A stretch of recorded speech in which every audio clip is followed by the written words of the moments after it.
mRNA factor होता है, mRNA factor होता है। ये जो M जो है ये एक प्रोटीन का नाम है, एक प्रकार का प्रोटीन है जिसका नाम है M।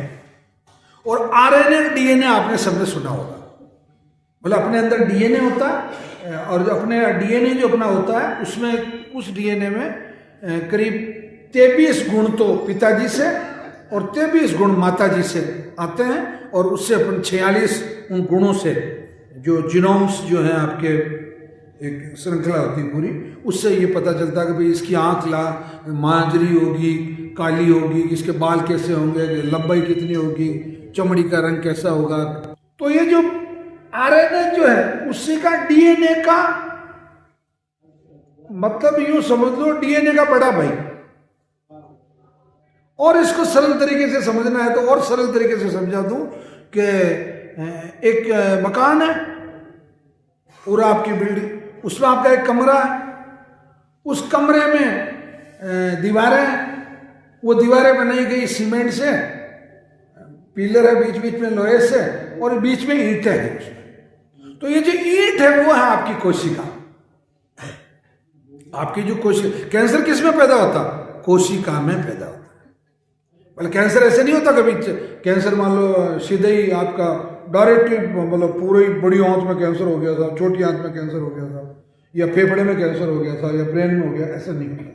वो कैंसर पैदा होगा, शुरुआत में उसकी जो उत्पत्ति है वो आपकी ब्लड सेल्स में होती है, और ब्लड सेल्स वहां जाके अपना जमावड़ा जमाती जहां उसको कमजोरी लगे, जहां इम्यून सिस्टम सबसे कमजोर हो, जिस अंग का प्रतिरोधक क्षमता कमजोर हो। अब इसको बहुत सरल तरीके से ये समझ लें कि जो कोई आदमी जो परेशान होता है तो वो चिड़चिड़ा होता है, या कमजोर होता है तो चिड़चिड़ा होता है। मतलब एक चिड़चिड़े आदमी से, एक कमजोर आदमी से आप उसकी जेब का पर्स भी फिकवा सकते हैं बाहर, देख ले नहीं है पैसा, देख ले इसमें कहाँ है पैसा, हाँ। और जो बिना चिड़चिड़ा आदमी है, जो ताकतवर हो गया, हाँ नहीं है यार बात खत्म ना, नहीं दिखा था मेरा पर्स तेरे को, जा करना जो कर ले, ताकतवर ऐसा कहेगा। परंतु कमजोर कहेगा ये देख ले ये वो। तो वही बात कैंसर के पैदा होने में होती है कि आप शरीर के जिस अंग पे ज्यादा इरिटेशन करोगे, ज्यादा दबाव डालोगे, उसका ज्यादा दुरुपयोग करोगे, उसके साथ ज्यादा खिलवाड़ करोगे, उसके साथ ज्यादा मजाक करोगे, उसका ध्यान नहीं दोगे, तो वो अंग कमजोर होगा। यानी कि अंग कमजोर होने का क्या मतलब हुआ? उसकी प्रतिरोधक क्षमता कमजोर होगी, और वो वहां आके कैंसर अपना प्रकट करता है। तो साइंटिस्ट हैं डॉक्टर होंज और डॉक्टर एलिसन, इन्होंने जब कैंसर, इनको 2018 में नोबेल प्राइज मिला है। मतलब नोबेल प्राइज दुनिया का सबसे बड़ा इनाम होता है, सबसे बड़ा इनाम जो है वो नोबेल प्राइज है। ठीक, किस पे मिलता है वो? अलग अलग क्षेत्र होते हैं, इतिहास पे भी मिलता है, शांति भी मिलता है। तो अपन ने इसकी बात कर रहे हैं कैंसर की बात।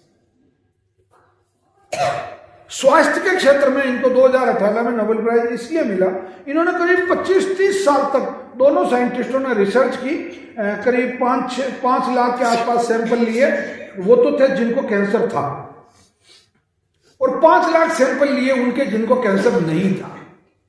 लेबोरेटरी में जांच की, पहली जांच माइक्रोस्कोप में देख के की कि यार ये सेल अलग है। उनमें 2 चीजें पाई गई जो कैंसर सेल थी उनमें, एक तो वो चपटी और बेडोल थी। अब आप ध्यान देना, कोई भी कैंसर की गांठ, अगर किसी को ब्रेस्ट कैंसर है या बाहर का कैंसर है, तो जो गांठ बाहर से दिखती है या आपकी जो रिपोर्ट्स आती है कभी भी, जो ट्यूमर की कोई भी साइज होगी, वो ट्यूमर की साइज आज दिन तक पूरी दुनिया में किसी भी कैंसर पेशेंट की 10x10x10 नहीं है, या 15x15x15 नहीं है, वो आएगी 14x8x6। मतलब ऐसा ऊट-पटांग आकृति होगी। तो पहला तो कैंसर का जो ट्यूमर होता है, कैंसर की जो गांठ होती है, वो ऊट-पटांग होती है। मतलब या तो लंबी ज्यादा होगी, या मोटी ज्यादा होगी, या ऊंचाई कम होगी। मतलब इस तरीके से वो सेल पकड़ी गई। दूसरा उसका जो कलर है कैंसर सेल का, वो अधिकांश जो कलर है उसका, वो हल्की सी लाइट ब्लैकिश और ब्राउन होती है। आपको कभी कोई गांठ हुई हो सिंपल, जिसको अपन दुखना बोलते हैं, फोड़ा बोलते हैं, तो वो एकदम लाल रंग का होता है, थोड़ा थोड़ा सा, और वो जब ठीक होने लगता है तो वो उसमें थोड़ी थोड़ी सी खुजली चलती है और वो बिल्कुल ही अंडे की तरह होता है। कभी कभी वो सुंदर भी लगता है, मतलब वो अच्छा लगता है। कभी हमारे तो बचपन में जब पढ़ने जाते थे तो वो फोड़ा ओड़ा हो जाता था तो फिर पढ़ने नहीं जाना क्योंकि फोड़ा हो गया, फिर उससे खेलते थे दिन भर बैठे बैठे, हाँ ये अच्छा लग रहा है। परंतु कैंसर का फोड़ा ऐसा नहीं है। कैंसर का फोड़ा हमेशा उल्टा सीधा होगा और उसका जो कलर है वो ब्राउन ब्लैकिश होगा। खासतौर से ब्रेस्ट कैंसर की तो गांठें आराम से दिखाई देती है, या गले की या जो मुंह का कैंसर होता है वो भी आराम से दिखाई देता है। वो चपटा भी होगा, भूरा होगा और हल्का सा कालापन होगा। पहली जांच तो इनको ये पता चली। फिर इन्होंने कहा यार ये कैंसर वाली, ये तो कंफर्म हो गई। अब उसमें उन्होंने कहा इसके अंदर क्या है, केमिकल क्या है। जैसे मैं इसको बहुत सिंपल तरीके से समझाऊं, आपको मैं ऐसी 4 बोतलें दे दूं, आप कहेंगे यार ये हल्का पीले रंग का है और ये ऐसा दिख रहा है ये पेट्रोल है, ये हल्का सा हरे रंग का है ऐसा दिख रहा है ये केरोसिन है, ये बिल्कुल व्हाइट में थोड़ा थोड़ा सा गंदला सा है ये डीजल है, और ये बिल्कुल एकदम ट्रांसपेरेंट है ये पानी है। आप ऐसे देखते हैं ना, तो इन्होंने भी ऐसे पता किया उसका। फिर अगली जांच, इन्होंने उसके अंदर केमिकल क्या है वो पता किया। तो वो केमिकल का जब पता किया तो उसके अंदर जितने भी कैंसर की कोशिकाएं थी उनके अंदर 2 प्रोटीन के ग्रुप पकड़े गए। एक तो था PD1 प्रोग्राम्ड डेथ प्रोटीन, वो पकड़ गया। एक मिला CTLA4 ग्रुप है, 167 का तो CTLA4 का ग्रुप है। मतलब हजारों तरह के प्रोटीन होते हैं, कोई 1-2 प्रोटीन नहीं होता है। आप में से किसी ने ध्यान हो तो मैं एक सिंपल एग्जांपल दे रहा हूं, प्रोटोनेक्स का कभी किसी ने डब्बा खरीदा क्या है ना, और उसमें आप पढ़ना कितने गए, वो तो केवल एक मेडिसिन का है, मतलब हजारों प्रोटीन होता है। तो वो पकड़ में आ गए PD1 और CTLA4 जब उन्होंने उसका पता किया, और यार ये है झगड़े की जड़। और जिनमें कैंसर नहीं था उनमें नहीं था, PD1 भी नहीं था और CTLA4 भी नहीं था। मतलब ये कन्वर्टेड प्रोटीन है। जैसा कि मैंने उसमें बोला ना mRNA, वो जो M है वो कन्वर्टेड करके दे रहे हैं उसको, वो नेचुरली नहीं मिल रहा है, वो कन्वर्टेड करके दे रहे हैं, मतलब उसका वो आदत बदल के दे रहे हैं, गुण बदल के दे रहे हैं। ओके, उनका यार ये मिलता किसमें है, जो जब पता किया तो सबसे ज्यादा पाया गया गेहूं में, ग्लूटेन। ग्लूटेन के साथ में जो वो प्रोटीन है PD1 और CTLA4 उसकी दोस्ती, ठीक। फिर मिला जौ में। तो ये चीजें कैंसर पेशेंट को नहीं खानी है जब तक उसका इलाज चले, और इलाज खत्म होने के बाद में भी गेहूं तो नहीं खाना है। गेहूं तो उसके बाद में भी नहीं खाना है अगर जिंदा रहना है तो। गेहूं को तो छोड़ ही दो, भूल जाओ गेहूं कोई चीज होती है। और भारत का वैसे गेहूं भारत का अनाज भी नहीं है। भारत में तो 52, 53 के पहले तो गेहूं नाम की कोई चीज ही नहीं थी। हाँ, जो बिल्कुल बेसिकली जो ही था अपना, जो है बाजरा है, ज्वार है, यही था हिंदुस्तान का। तो क्या कैंसर पेशेंट को क्या क्या चीजें नहीं खानी है उस PD1 CTLA4 के कारण? गेहूं, जौ, ज्वार, बाजरा, मक्का, उड़द, सोयाबीन, चना, चवला, चावल, राजमा और ये चीजें नहीं खानी। अब मूंग नहीं आया ना इसमें, मूंग खाना है क्योंकि मूंग में PD1 और CTLA4 नहीं होता, और बाकी ये जो भी फसलों के हिसाब से उस तरीके से होता है उनमें होता है। अब किन किन में और नहीं होता? जितने प्रकार की हरी सब्जियां, किसी भी हरी सब्जी में PD1 और CTLA4 नहीं हो तो सबकी सब हरी सब्जियां खा सकते हैं। किसी भी ड्राई फ्रूट में PD1 और CTLA4 नहीं होता तो सभी तरह के ड्राई फ्रूट खा सकते हैं। किसी भी कंद में, जैसे गराड़ू है, रतालू है, आपका लहसुन है, प्याज है, इसमें PD1 CTLA4 नहीं होता तो वो सबके सब आप खा सकते हैं, ठीक। यानी कि सब तरह की सब्जियां, सब तरह के फल, सब तरह के ड्राई फ्रूट्स, सब तरह के जो कंद है वो सब के सब आप खा सकते हैं। ये आराम हो गया। खाने की कितनी चीजें, परंतु उसमें मैं आपको प्रायोरिटी पे आ रहा हूं। हमारे आयुर्वेद के ग्रंथों में तो तो अच्छा, अब फिर आप कहोगे सब आटे का क्या करें, हम तो आटा खाने वाले लोग हैं, हमारा तो चुनाव चिन्ह ही आटा है, मतलब जिंदगी में हम तो जिए ही आटे के लिए। तो साहब मैं कहाँ मना कर रहा हूँ आपको आटे के लिए। जैसे आप कुट्टू है, रागी है, सामा है, बगर है, सिंगाड़ा है, साबूदाना है, इन सब का आटा बना के खाइए, परंतु इसका एक पर्टिकुलर एक रेशियो रखना है। तो इसमें भी कोई तकलीफ नहीं है, आपको बाहर काउंटर पे पौतान नाम का आटा मिल जाता, पूरे थ्रू आउट वर्ल्ड में जाता है यहाँ से, मतलब अपने पूरे इंडिया में कैंसर के ऑथराइज रूप से कैंसर का आटा जो बनता है वो पौतान है ब्रांड, और वो ब्रांड के युवा आप बैठे मतलब बाहर काउंटर पे है वो आपको, और वो 5 किलो का बैग है, आप खोलोगे तो 1 महीने तक उसका कुछ नहीं बिगड़ता, एक बैग तो 1 महीने में खा ही सकता आदमी 5 किलो तो आराम से क्या वो 10-1100 रुपये शायद के अंदाजन में मिल जाता है। ये प्रॉब्लम भी आपकी खत्म हो गई। और आपका जिस दिन मूंग खाने का जी करे उस दिन मूंग बनाओ, जिस दिन गाजर का हलवा खाने का जी करे गाजर का हलवा बनाओ, जिस दिन शकरकंद का हलवा बनाना शकरकंद का हलवा बनाओ, ले ना जिंदगी के मजे। आज तो बादाम का जूस पीना, तो एक दिन पहले बादाम को भिगो दो पानी में, और सुबह पहले दिन भर बादाम का हलवा भी बनाओ और बादाम का दूध भी जूस भी बना के पियो, ले ना जिंदगी के मजे। उतना पैसा खर्च थोड़ी होगा। अच्छा, फिर उधर तो जो खर्च हो रहा है वो किसी और के पेट में जा रहा है, और इधर जो खर्च हो रहा है वो आपके खुद के पेट में जा रहा है, और फिर अपने परिवार वालों को भी खिलाओ। अभी एक बार मेरे प्रोफेसर हैं, मित्र हैं हमारे यहाँ के, अजमेर के ही हैं वो, उनके पास बैठ के मैंने उनको हिसाब गिनवाया, बोला आप एलोपैथी से कैंसर का इलाज करवा लो और आयुर्वेद से और नवग्रह आश्रम की चिकित्सा पद्धति से करवा लो, मतलब आप उसके ब्याज के पैसे भी खर्च नहीं होते इसमें। ब्याज के पैसे भी 40 लाख 50 लाख तो सामान्य बात है। 50 लाख का ब्याज कितना होता है, 1 रुपया सैकड़े से भी करो तो भी कितना पैसा हो जाता है। इधर क्या लग रहा है आपका, कुछ नहीं लग रहा। यहाँ तो टोटल मेडिसिन ही 3-4 हजार रुपए की मेडिसिन है, मतलब और करोगे किसमें खर्च करोगे आप? भाई दवाई पे खर्च कर दिया 3-4 हजार रुपया, दूध में खर्च कर दिया 2-3 हजार रुपया, ये ड्राई फ्रूट और सब्जियों पर इन पे कर दिया 2-4 हजार रुपया, तो महीने का 10-15 हजार से तो ज्यादा खर्चा ही नहीं हो रहा ना, मतलब तो करोगे क्या? और वैसे भी बाकी चीजों को तो माइनस ही कर रहे हो ना, बाकी तो वैसे मान लो कैंसर नहीं होता तो सब्जी नहीं खाते क्या? बस सब्जी में सिलेक्शन करना है। और सिलेक्शन पे आता हूं कि हमारे आयुर्वेद के ग्रंथों में लिखा है कि दुनिया में कैंसर के साथ साथ दुनिया की कोई भी बड़ी से बड़ी बीमारी भी है और छोटी से छोटी भी बीमारी भी है, तो उसका सबसे अच्छा जो औषधि है वो है ओज। ओज का मतलब ग्लो, पावर आपकी, मतलब उसमें अब यही कैंसर को ठीक होने का सिद्धांत भी है। मतलब नवग्रह आश्रम नाम रखने से कैंसर ठीक नहीं होता।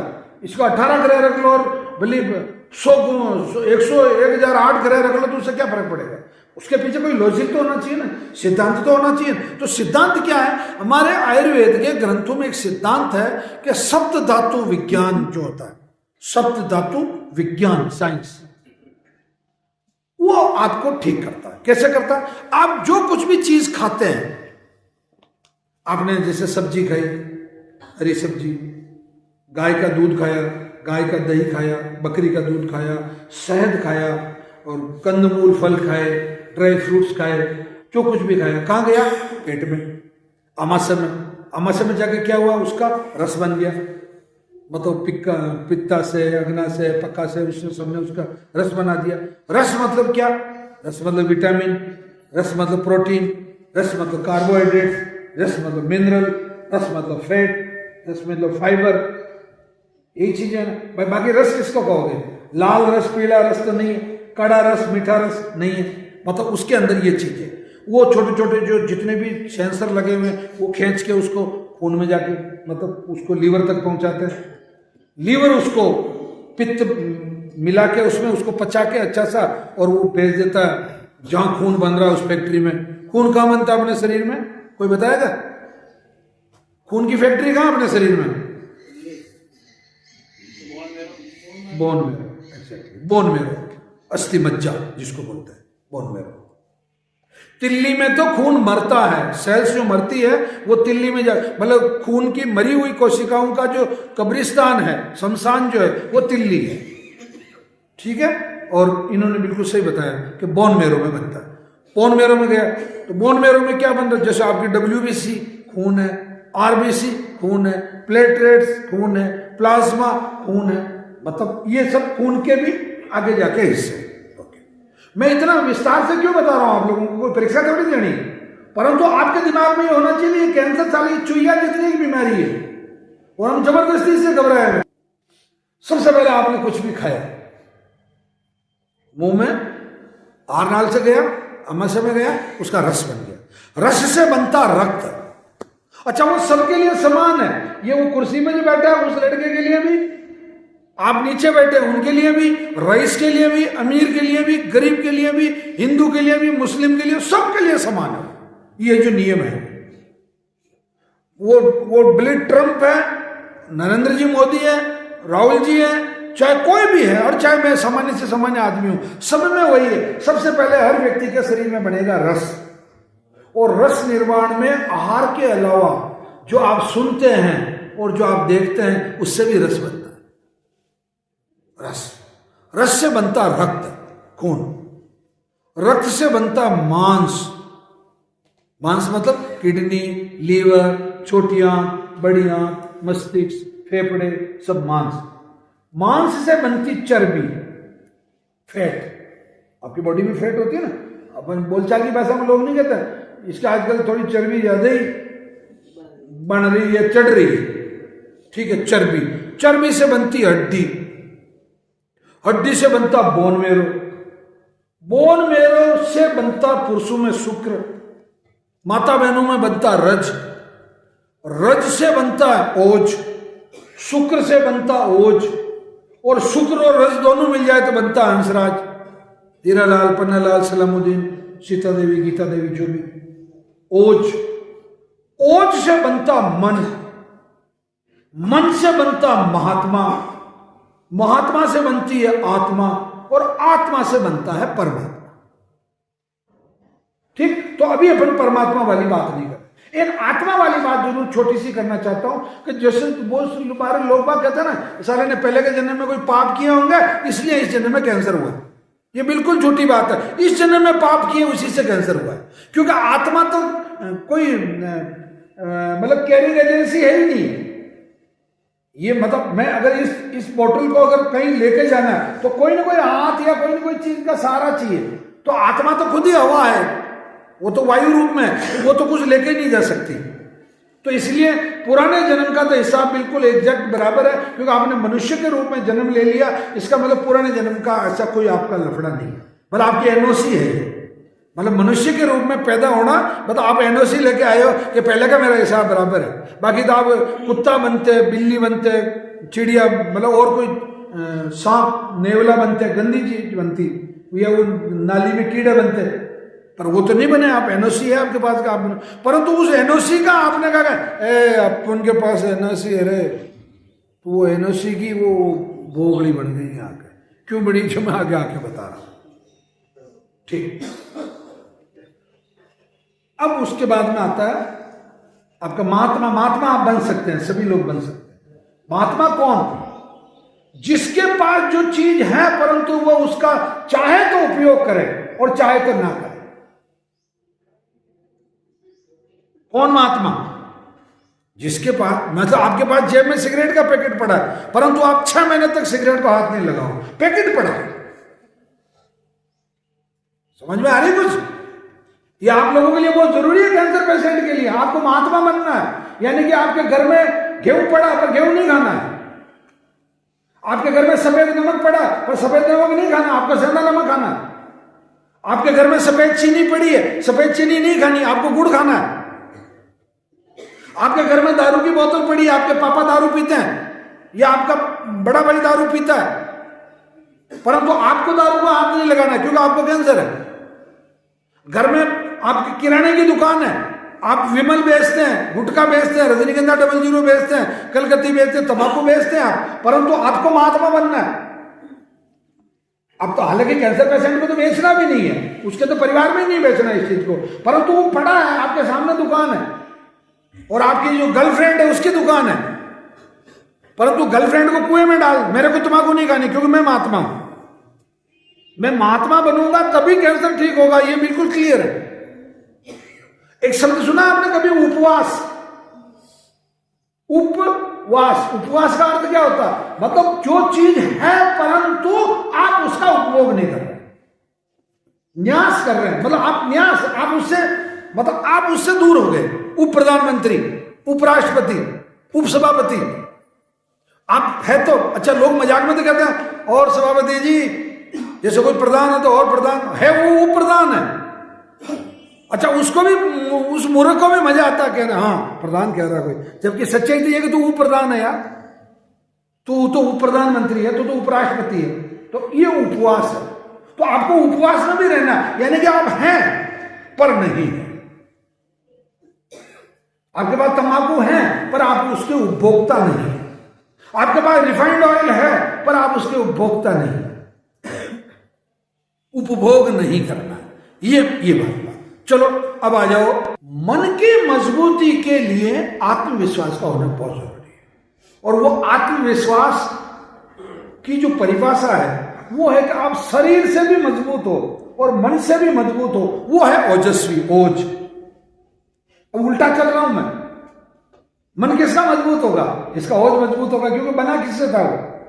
अच्छा, पानी हमेशा ऊपर से नीचे आता है, नीचे से ऊपर जाता है? नीचे से ऊपर ले जाने के लिए तो मोटर लगानी पड़ेगी, परंतु ऊपर से नीचे लाने के लिए कुछ भी नहीं करना। तो कैंसर का जो इलाज है वो बिल्कुल नेचुरल पैटर्न पे है, मतलब बिल्कुल नेचुरल पैटर्न पे है, बिल्कुल प्राकृतिक तरीके पे है कि प्रकृति जैसा चलाती वैसे चलते रहो। प्रकृति का क्या नियम है? पानी ऊपर से नीचे जाए, ये प्रकृति का नियम है। और अपना क्या नियम है? मोटर चलाएंगे, पानी ऊपर चढ़ाएंगे, क्योंकि जरूरी है इसलिए चढ़ा रहे हैं। फिर भी पानी वापस अपनी प्रकृति नहीं छोड़ रहा, वो वापस ऊपर से नीचे ही आ रहा। बाकी तो ऊपर भी मोटर लगानी पड़ती फिर पानी नीचे लाने के लिए। मन उसका मजबूत होगा जिसका ओज मजबूत होगा, और ओजस्विता के लिए, ओज के लिए एक ही एग्जाम्पल पर्याप्त है, ये जो चारों महानुभाव है ओजस्वी है।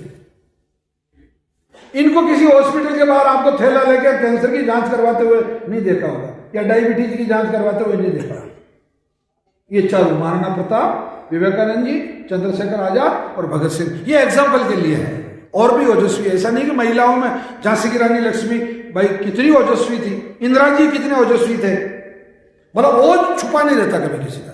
ओज का मतलब ग्लो, ओज का मतलब विल पावर, ओज का मतलब इनबिल्ट पावर जो आती है, ओज, ओजस्वी। और ओजस्वी का सबसे अच्छा उदाहरण अगर सिंपल तरीके से याद रखना है तो जिसके चेहरे पे 12:15 बज रही है वो ओजस्वी, और जिसके चेहरे पे 11:45 बज रही है वो। तो कैंसर पेशेंट का सबसे पहले ओज समाप्त होता है। अब देखना, तुलना बता रहा हूं आपको, जिसको कैंसर नहीं है उसका ग्लो, उसका ओज बिल्कुल अलग से दिखाई देगा। वो काला होना गोरा होना कोई मायने नहीं रखता, मैं भी सिंपल कलर का आदमी हूं, ठीक है, परंतु काला होगा तो भी ओज होगा। जैसे केनिया के लोग हैं, साउथ अफ्रीका के लोग हैं, जैसे साउथ के लोग हैं, वो भी तो ओजस्वी है ना। ओके, काला होना कोई मायने नहीं। और जिसका कैंसर हुआ उसका ग्लो देख लो आप, यहां जितने पेशेंट अपना ग्लो देख लो। अब जिस दिन आपका ग्लो सुधरने लगे मतलब इसका मतलब आपका कैंसर ठीक हो रहा है। आपका वजन बढ़ने लग जाए मतलब आपका कैंसर ठीक हो रहा है। आपको नींद आने लग जाए मतलब आपका कैंसर ठीक हो रहा है। आपको अच्छी सी भूख लगने लग जाए मतलब आपका कैंसर ठीक हो रहा है। आपका हीमोग्लोबिन बढ़ने लग जाए मतलब आपका कैंसर ठीक हो रहा है। आपका चिड़चिड़ापन कम हो जाए मतलब आपका कैंसर ठीक हो रहा है। आपको चीजों में संगीत सुनने में आनंद लगने लग जाए मतलब आपका कैंसर ठीक हो रहा है। मतलब आप फोन उठा के किसी को इलू इलू कहने की इच्छा करे मतलब आपका कैंसर ठीक हो रहा है। मतलब आपकी जीने की इच्छा बलवती हो रही है। अब ये संकेत, इसका मतलब ये नहीं कि जितने बुढ़े लोग हैं फोन उठा के इलू इलू शुरू कर दे। अभिप्राय ये कि जीने की जो ताकत है वो आप में तभी पैदा होगी कि जब आपका कैंसर हारने लगेगा। बाकी आदमी निराशावादी बातें करता है, हाँ साहब क्या होगा, क्यों नहीं, अच्छा होगा, हमेशा अच्छा होगा, ऑलवेज ओके। क्योंकि आप अच्छा कर रहे हैं इसलिए। आप लोहे का सरिया बनाने की फैक्ट्री लगाए हैं तो उसमें से सरिया ही तो निकलेगा, गुलाब जामुन निकलेंगे क्या? और साहब हमारा तो गजब हो गया, हमने तो लोहे की वो सरिया बनाने की फैक्ट्री डाली थी, उसमें से तो गुलाब जामुन, बर्फी, जलेबी निकल गई, क्या करें साहब, कहाँ बेचें उसको? ये थोड़ी होता दुनिया में। तो अगर समय पर औषधि लोगे, परहेज पूरा रखोगे, आत्मविश्वास पूरा रखोगे, सुबह 5-4 बजे उठोगे, शाम को 8 बजे सो जाओगे, सुबह का खाना 8 बजे खा लोगे, शाम का खाना 4 बजे खा लोगे, साफ सुथरे कपड़े पहनोगे, रोजाना घूमने जाओगे, कैंसर की परवाह नहीं करोगे, कैंसर को ज्यादा याद नहीं करोगे, संगीत में मस्त रहोगे, औषधि पूरी लोगे, परहेज पूरा रखोगे, आनंद पूरा लोगे, तो कैंसर ठीक होगा कि कैंसर बढ़ेगा? कैंसर ठीक होगा जी। बहुत सिंपल सा फॉर्मूला। मतलब कैंसर का टोकला लेके घूमने की जरूरत नहीं है,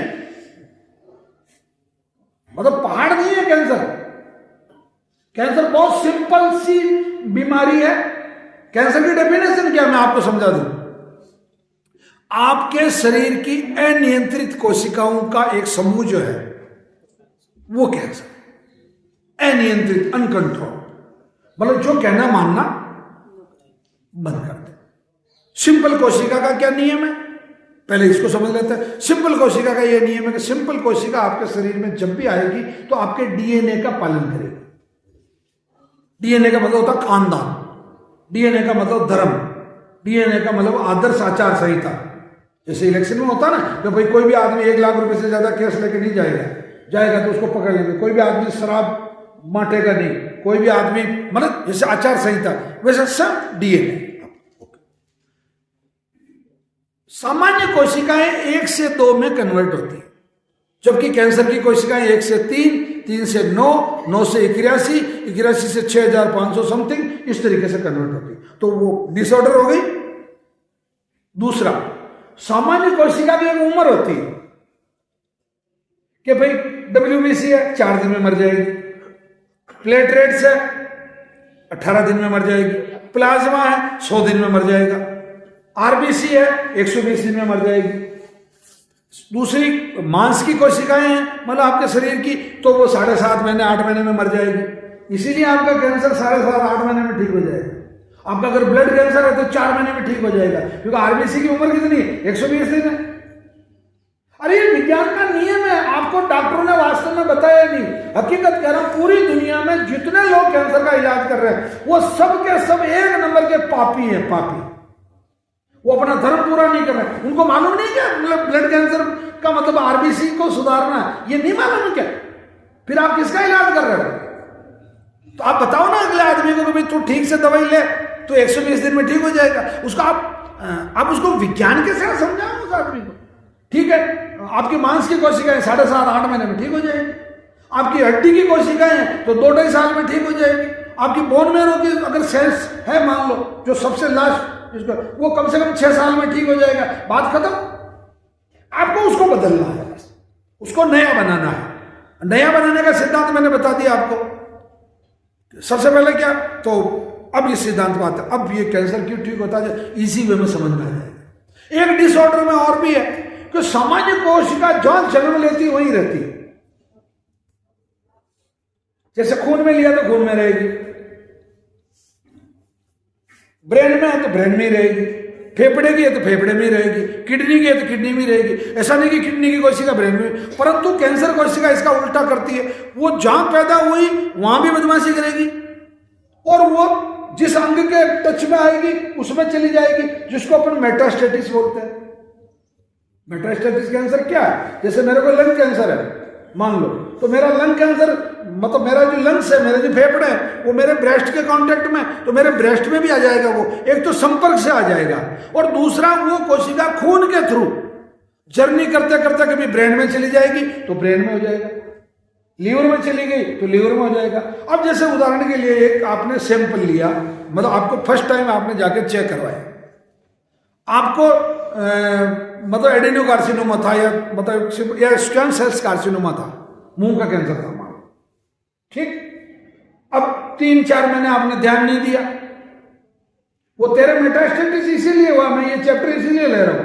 मेटास्टेसिस का मतलब होता है शरीर के एक से अधिक अंग में चले जाना, ठीक है। अब आपका वो धीरे धीरे घूमते घामते मान लो लीवर तक चला गया। कैंसर किसका था? फेफड़े का, ठीक। और उसको एक शब्द दे रहा हूं, स्मॉल सेल कार्सिनोमा या लंग सार्कोमा कह लो उसको। ये कोई सार्कोमा था, वो कहीं से आया, लंग में लंग सार्कोमा था। लीवर से सैंपल लिया, डॉक्टर उसकी रिपोर्ट में लिख रहा है साहब ये लंग सार्कोमा है। आप कहोगे नहीं डॉक्टर झूठ बोल रहा है। नहीं, डॉक्टर झूठ नहीं बोल रहा है, वो लंग सार्कोमा ही है। वो कोशिका एक जगह से गई और उसकी जात जो है, उसकी जो प्रजाति है वो लंग सार्कोमा है, और वो वहां भी जाके बैठ गया। वहां जाके उसको वो कह रही है तू सांस ले, क्योंकि फेफड़े की कोशिका का क्या काम है? सांस लेना। वो कह रही यार मेरा काम तो खाना पचाना भाई, पित्त बनाना और खून को छानना, टॉक्सिक्स को बॉडी को डिटॉक्सिक करनी है। तो वो कहे नहीं नहीं सांस ले तू। मैं हमारे पैर में तो सांस लेते थे ऐसे, आजकल अपने यहाँ हो रहा कि नहीं हो रहा?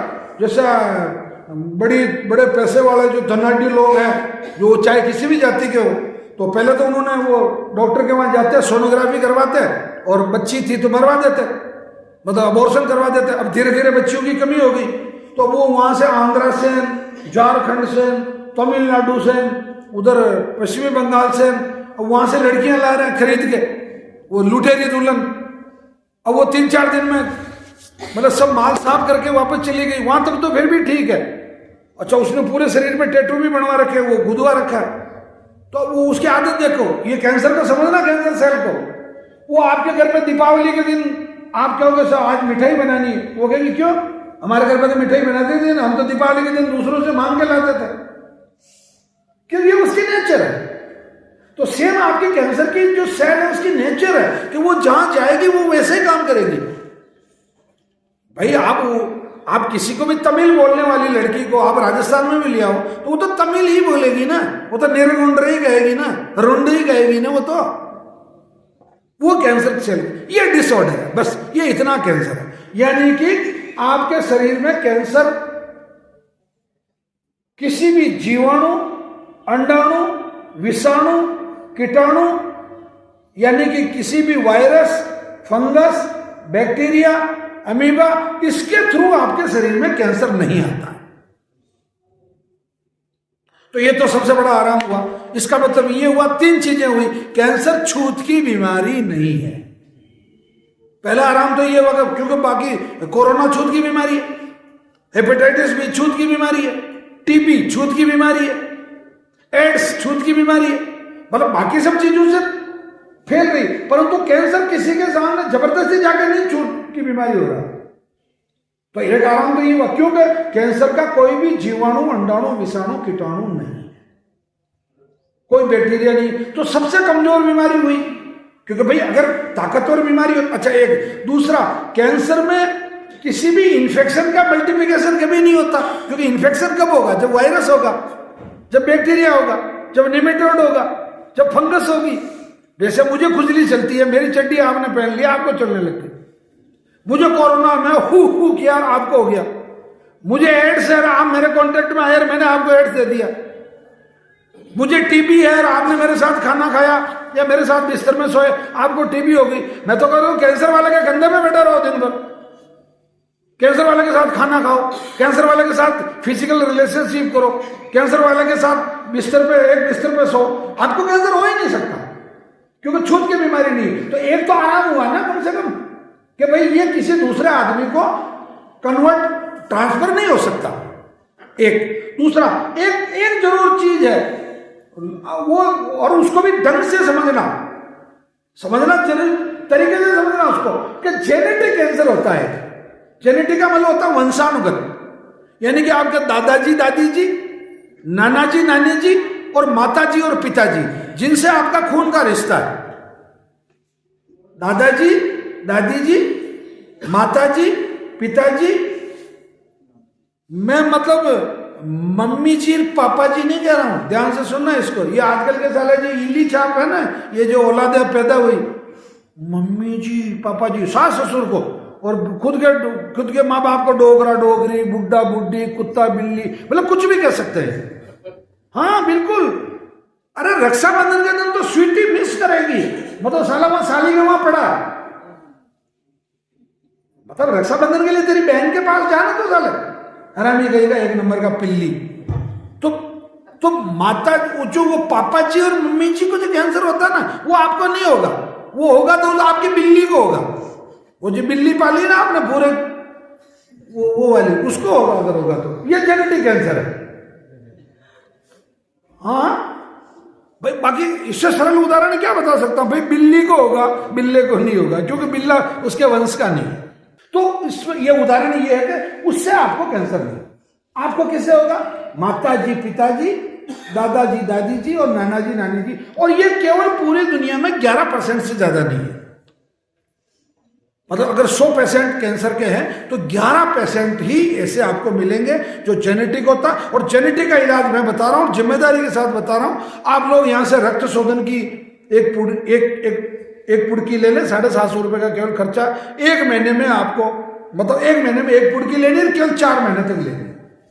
मतलब सुबह शाम 4 चम्मच सुबह, 4 चम्मच शाम। क्या होगा? आपका ब्लड प्योरीफाई हो जाएगा।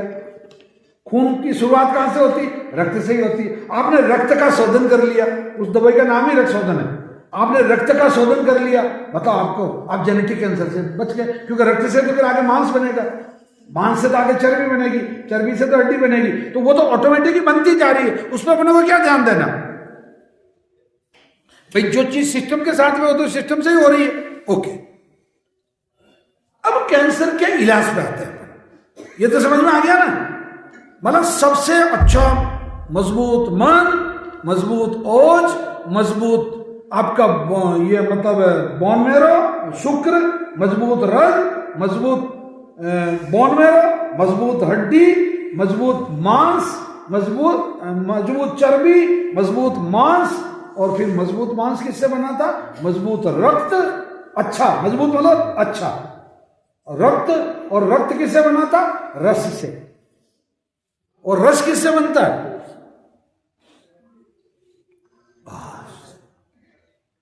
क्योंकि रक्त रस से बना था।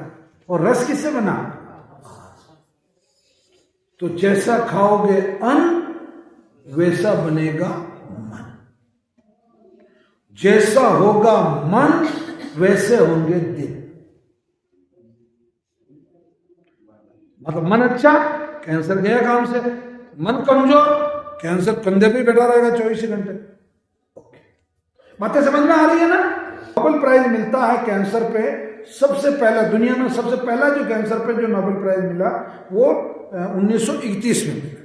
ठीक है, साइंटिस्ट कहता है कि साहब आपके शरीर में वो उसके उधर उसका फ्लैक्स लगा। ठीक है, वो कहता साहब आपकी जो कोशिका है उसको अगर 35% ऑक्सीजन, दिल्ली वालों के लिए है ये सूचना, 35% ऑक्सीजन केवल 48 घंटे के लिए कम कर दी जाए तो वो जो कोशिका के अंदर जो protein, carbohydrate, mineral, fat, fibre वो जो है उसको पचाने के लिए, उसको कैलोरी में कन्वर्ट करने के लिए ऑक्सीजन चाहिए, यानी कि प्राणवायु चाहिए, यानी कि ऑक्सीजन। जो वो प्राणवायु अगर आप उस समय तक 35% भी कम करती केवल 48 घंटे के लिए, दिल्ली में तो 10-10, 15-15 दिन तक आपका सेंसेक्स 200 के ऊपर चलता, मतलब जो प्रदूषण का लेवल है। हाँ 400, बहुत बुरी हालत है। ऑक्सीजन चाहिए था विटामिन, प्रोटीन, कार्बोहाइड्रेट्स, मिनरल को पचाने के लिए, पकाने के लिए, जलाने के लिए, बर्न करने के लिए। नहीं मिला तो उसके अंदर जो जीव द्रव्य था कोशिका में वो उसको ऑक्सीजन के रूप में काम में ले लिया उसने, क्योंकि मरता क्या नहीं करता। और जो जीव द्रव्य को काम में लिया उस कोशिका ने अपना डीएनए चेंज कर दिया। अब कोशिकाएं किन किन चीजों से डीएनए चेंज करती है, जो एक साथ सुन लो। ऑक्सीजन की कमी से अपना डीएनए चेंज करती है, समुद्र के सफेद नमक से अपना डीएनए चेंज करती है। क्यों? कि उसके अंदर केमिकल है। आपके बाथरूम का गंदगी, नाला, टट्टी, पेशाब, सब कचरा पट्टी नाली में, नाली नाले में, नाला समुद्र, नदी में, नदी समुद्र में, और समुद्र के अंदर जो गंदगी है, जो कचरा पट्टी है, वो आपके नमक। क्योंकि विज्ञान अभी तक भी मरकरी को अलग करने का कोई तरीका नहीं खोज पाया, डीडीटी को पानी से अलग करने का कोई तरीका नहीं खोज पाया, बीएससी को पानी से अलग करने का कोई तरीका, सेल्फोर्स को पानी से अलग करने का कोई तरीका नहीं खोज पाया। तो ये जो चीजें हैं ये आपके नमक में, चाहे वो रतन जी टाटा बनाओ, चाहे हंसराज जी चौधरी साहब बनाओ, चाहे कोई भी बनाओ, उससे कोई फर्क नहीं पड़ता। अब सुन लो, ये चीजें बिल्कुल भूल के भी नहीं करनी कैंसर पेशेंट को, बहुत ध्यान से सुनना। केमिकल से भी आपकी जो सेल है वो कन्वर्ट होती है। तो पहला केमिकल क्या? समुद्र का नमक। नमक आज से ही पूरे परिवार का बंद कर दें आप, समुद्र का नमक, और उसकी जगह सेंधा नमक इस्तेमाल करें। और काला नमक भी एक तरह का खेल है, उसमें भी व्यापार है, तो आप तो सेंधा नमक सबसे बेस्ट। ओके, अब दूसरा केमिकल क्या? Refined oil. रिफाइंड ऑयल क्या है बताऊं आपको? ये डॉग फैट है, ये काऊ फैट है, ये बफेलो फैट है, ये फिश फैट है, और इसके साथ में बचा हुआ कचरा जो पामोलिन है वो है। ठीक है, इन सबको अमेरिका ने उसके वहां, जैसे ये सब, क्योंकि वहां नियम है, इंग्लैंड में, अमेरिका में, ऑस्ट्रेलिया में, चाइना में भी, और इवन जापान में भी, जो जितने भी डेवलप्ड कंट्री है वो में नियम है कि भाई ये गाय इतने साल तक ही जिंदा रहेगी, बाद में उसको शेल्टर हाउस में काट के उसकी फैट निकाल ली जाती है और उसका चमड़ा उधेड़ दिया जाता है। ऐसे कुत्तों का भी, बिल्ली का भी, और मछलियों का भी। अब आप कहोगे साहब उस कचरे को, उस तेल को, वो जो फैट है उसको वो क्यों निकालते हैं? उसका पैसा मिलता है, ठीक, उसको वो क्यों? अच्छा, उसका जो इंडस्ट्रियल वेस्ट है वो भी, औद्योगिक कचरा जो है उसको भी, उसको वो आपको टैंकर भर के देते हैं कि ये आपका फर्निश्ड ऑयल है। फर्निश्ड ऑयल का मतलब होता है बॉयलर में जलाया जाने वाला ईंधन के रूप में एक तरल पदार्थ। अब दिमाग वालों की तो कमी नहीं, मतलब उन्होंने उसमें 17 तरह के केमिकल डाले और उस कचरे को तो, मतलब कचरा जो था, जो वेस्ट था, उसको तेल बना दिया और शानदार उसको बिल्कुल व्हाइट कलर का पानी जैसा। और फिर विज्ञापन और क्या करेंगे? चिपकता नहीं है पुड़ी पे, वो तो क्यों चिपकेगा कि वो तेल है ही नहीं। देखो तुम तिल का तेल अपने कपड़े में डाल के देखो, अगर 6 महीने तक वो वहां से हट जाएगा, या सरसों का ओरिजिनल तेल अपने किसी कपड़े पे लगा के देखो, चींटियां आती रहेगी कम से कम 6 महीने तक। ठीक, तो ये जो रिफाइंड ऑयल है ये खतरनाक केमिकल है, ये आपकी कोशिकाओं का डीएनए चेंज करता है। और अगर कोई बाजार में रिफाइंड ऑयल खा रहा है बाजार से लाके, तो वो आदमी अपने आप को शाकाहारी भी ना समझे। रिफाइंड ऑयल बंद हो गया, उसके जगह क्या करोगे? कच्ची घानी का तेल खाइए आप। अगर उत्तर प्रदेश बिहार के हैं तो सरसों का खाइए, राजस्थान के हैं तो तिल का खाइए, गुजरात के हैं तो मूंगफली का खाइए, मध्य प्रदेश के हैं तो सोयाबीन का खाइए, महाराष्ट्र के हैं तो खिरडी है उसका खाइए, कर्नाटक और तमिलनाडु और केरला के और वहां के हैं तो नारियल का खाइए। समुद्र का सफेद नमक, चीनी में कितना मतलब फास्फोरस है उसमें, और कितना सल्फर है, एक सामान्य आदमी नहीं खा सकता उस सल्फर को, वो है, वो भी केमिकल चेंज करेगा। अल्कोहल जो आप ये 15 रुपए 20 रुपए में ये क्वार्टर लेकर ढोला मारू ये जो कर रहे हो, ये क्या है? ये सीधा कैंसर ला रहे हो। आपके लीवर कैंसर होना ही होना, छोटी आंत बड़ी आंत का कैंसर होना ही होना। जितने भी ड्रग एडिक्ट लोग हैं उनको बिल्कुल छोटी आंत का कैंसर होगा, बड़ी का होगा, लीवर का होगा। आप ड्रग्स ले रहे हैं, केमिकल है ना वो बेसिकली, तो वो तो आपको नुकसान करना है। इन सब चीजों के चक्कर में अब क्या क्या चीजें और नहीं खाने की लिस्ट में शामिल हुई? समुद्र का सफेद नमक, कारखाने की सफेद चीनी, रिफाइंड ऑयल, तंबाकू और अल्कोहल, ये चीजें। और अब अच्छा ये नहीं खाएंगे तो भी काम चल जाएगा ना भाई, यही जिंदगी थोड़ी है, जिंदगी है। अब ये इन साइंटिस्टों ने कहा कि भैया डॉक्टर वारबर्ग की बात जो है वो यार पक्की बात है सारी। तो उन्होंने पहला इलाज क्या बताया कैंसर का? वो 2500 पेशेंट पर ईयर ठीक करते थे। 1931 में नोबेल मिला उनको कैंसर। अच्छा एक बात और बताओ, ये कैंसर नई बीमारी नहीं है। 5.5 लाख वर्ष पुराने जो फॉसिल्स मिले, जो डायनासोर के और पेड़ पौधों के और मनुष्यों की जो हड्डियों के जो नमूने मिले, उनमें कैंसर सेल है। तो ये कोई कैंसर नई बीमारी नहीं है, मतलब ये सदियों से चली आ रही है, परंतु अब ये बहुत तेजी से इसलिए बढ़ गई कि अपन लोगों ने अति कर दी। मतलब मतलब अपन ने अति कर दी हर चीज में, नमक भी अपना, रिफाइंड भी अपना, दारू भी अपना, तंबाकू भी अपनी और तनाव भी अपना। तनाव वाले जितने लोग हैं उनको सबको ब्रेन ट्यूमर होगा, क्योंकि मैंने शुरू में क्या बताया था, रस। रस में क्या, आप जो सुनते हैं वो भी रस है और आप जो देखते हैं वो भी रस है। और बल्कि एक तीसरी स्टेज में ये कहते हो आप जो सोचते हैं वो भी रस है। ओके, तो इन्होंने बताया कि उन्होंने डॉक्टर बार बार भी ये कहते हैं कि आप अगर ओमेगा 3 लेते हैं, इस दुनिया में ओमेगा 3 जो है वो दुनिया का सबसे सुपर एंटीऑक्सीडेंट है आज की तारीख में। एंटीऑक्सीडेंट शब्द का मतलब, एंटी का मतलब विरोधी मत लगा लेना, वो ऑक्सीडेंट शब्द के मतलब यानी कि लंगड़ी ऑक्सीजन को अच्छी ऑक्सीजन करने का जो पदार्थ है वो एंटीऑक्सीडेंट। ठीक, तो उन्होंने क्या बताया, सबसे पहला अलसी, ओमेगा 3 जो अलसी में पाया जाता है। आप 15 ग्राम अलसी सुबह, 15 दोपहर को, 15 शाम को खा लो, चाहे उसको रोस्ट करके। अलसी में तो समझते ना, फ्लैक्सीड चिकनी चिकनी सी होती है अलसी। अलसी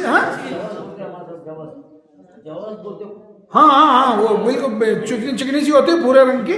हाँ बिल्कुल, अलसी समझते हैं आप सब लोग, ठीक है। कोई वाव हो तो नहीं समझता हो तो वो गूगल को, उसको आंटी को पूछ लेना, वो उसमें है ना आपके वो जैमिनी, हाँ जेमिनी, बताओ अलसी किसको कहते हैं। हाँ आपने बहुत अच्छा प्रश्न किया। अलसी भूरे रंग की चिकनी चिकनी होती है, इसमें ओमेगा 3 होता है। आज आपको शाम का क्या कार्यक्रम है सब बता देंगे, कपड़े क्या पहनने वो बता देंगे, तो उसको पूछ लेना जेमिनी। कोई नया चस्का मत पकड़ लेना, कैंसर छोड़ोगे आदत बिगाड़ लोगे तो और उल्टा। कैंसर तो ठीक हो जाएगा, आदत ठीक नहीं होती। चलिए ओके, दैट्स ऑल। तो ओमेगा 3, नंबर 2 ओमेगा 3 का जो सोर्स है वो जितने A2 मिल्क है, पहली प्रायोरिटी पे है बकरी, फिर बकरी का नहीं मिले तो भेड़, भेड़ का नहीं मिले तो ऊंटनी, और ऊंटनी का भी नहीं मिले तो देसी गाय। तो देसी गाय जो है वो केवल ऐसा नहीं है कि गिर गाय ही देसी है, भारत में अभी भी 25 नस्लें बची देसी गाय की, और 19 नस्लें हमारे यहाँ है। नवग्रह आश्रम की जो गोदर्शन गौशाला है उसमें 19 नस्लें हमने पाल रखी, यानी कि थार पारकर भी देसी है, साहिवाल भी देसी है, खिल्लारी भी देसी है, राठी भी देसी है, देसी मतलब जो ये सब दे, और गिर भी देसी। हॉलिस्टन देसी नहीं है, जर्सी देसी नहीं है, और बफेलो जो है वो देसी नहीं। ओके, मतलब इन 3 का दूध अपने को इस्तेमाल नहीं करना। अब आप कहोगे साहब हमारे पास तो गाय, तो इनके दूध का पनीर बना के आपको पेशेंट को खिलाना, और जितनी मात्रा में वो पनीर खा सके उतना खिलाना, चाहे उसको फ्राई करके खिलाएं, चाहे सब्जी में डाल के खिलाएं, और चाहे वैसे ही वो काट के मतलब खाए। ओके, फिर तीसरा तरीका उन्होंने बताया कि जो लोग मछली खाते हैं वो मछली को मतलब क्या बोलेंगे, स्टीम्ड करके खाएं, भाप से पका के खाएं। जैसे आप इडली पकाते हैं, जैसे खम्मण पकाते हैं, जैसे ढोकला बनाते हैं, वैसे मछली बना लें। तो आप मछली के तेल के कैप्सूल आते हैं, ओमेगा 3 के नाम से कैप्सूल आते हैं मेडिकल स्टोर पे, ये जो औषधीय बेचने की जो दुकानें होती है वो, तो वो ले लो, 2 कैप्सूल सुबह, 2 दोपहर को और 2 शाम। उसकी पूरी बॉडी में एंटीऑक्सीडेंट की बाढ़ आ जाएगी, यानी कि फुल्ली ऑक्सीजन बननी शुरू हो जाएगी।